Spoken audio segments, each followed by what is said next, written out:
So if each of you can start by, for people who haven't seen Stateless yet, tell us a little bit about the character you play and your role within the Stateless world.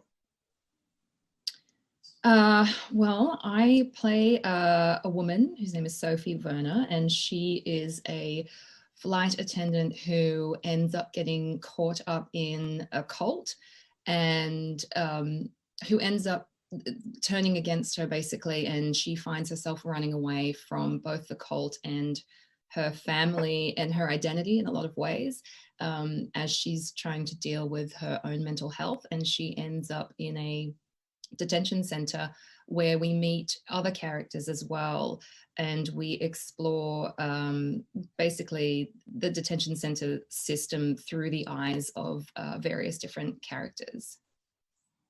Okay.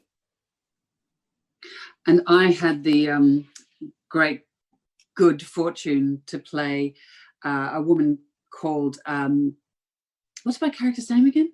Pat. What's my name? Pat Masters. Thank you very much. Sorry, I can't even remember my own name. And she, along with Dominic West, are the leaders of the cult that Yvonne referred to, which is it's a performance cult.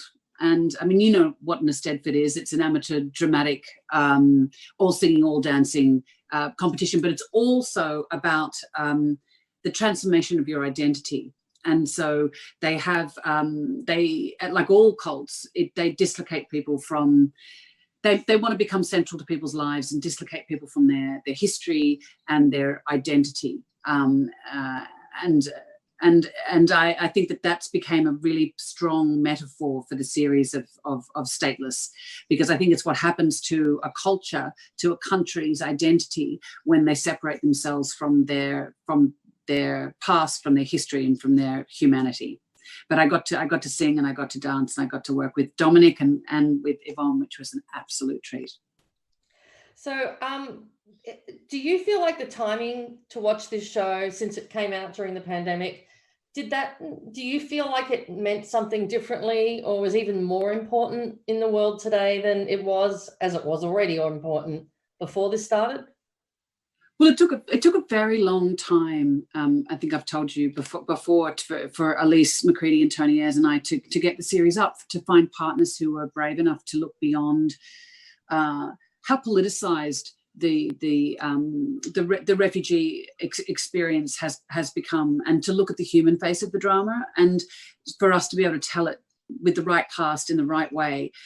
But during that time, I think in our heart of hearts, we kept thinking, it won't be relevant. It won't be as relevant. But unfortunately, it became increasingly painfully important to tell the story.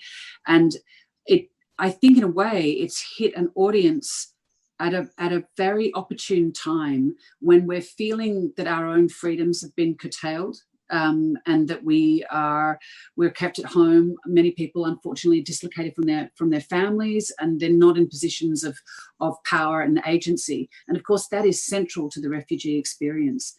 And so I think that our great desire when producing the series was to create a sort of a dramatic bridge of empathy, in a way, as good drama can do, to experiences outside your own.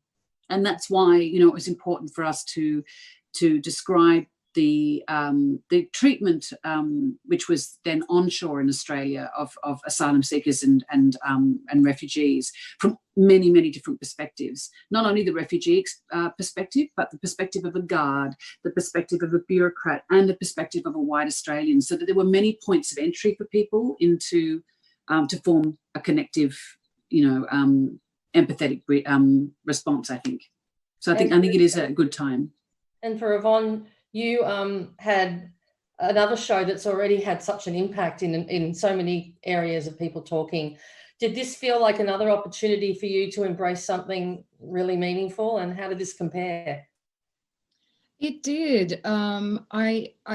Obviously it's incredibly relevant, as we've been talking about. And I actually, for some reason, I thought, it's not going to be, maybe as intense shooting it as my role is on The Handmaid's Tale to shoot.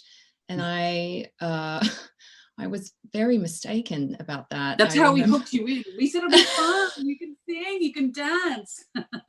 Yeah, I mean, it broke you down. Yeah, but it was intense in such an amazing way. But and I think this, Jenny, from when we last spoke. But it was, I think, one of the most powerful moments for me was actually realizing that production had hired people for background artists who had actually been involved in some way, shape, or form in a detention center, or had been displaced, stateless, torn apart from families. And just spending time with people on set and hearing their stories of being torn apart from their families, not knowing if certain members of family were alive or dead, and then having other members of family being killed. I mean, these are all it just really sort of separated the entire experience for me from kind of just another job to here's, we're really talking about a real issue, and it's right here on set. Thank you.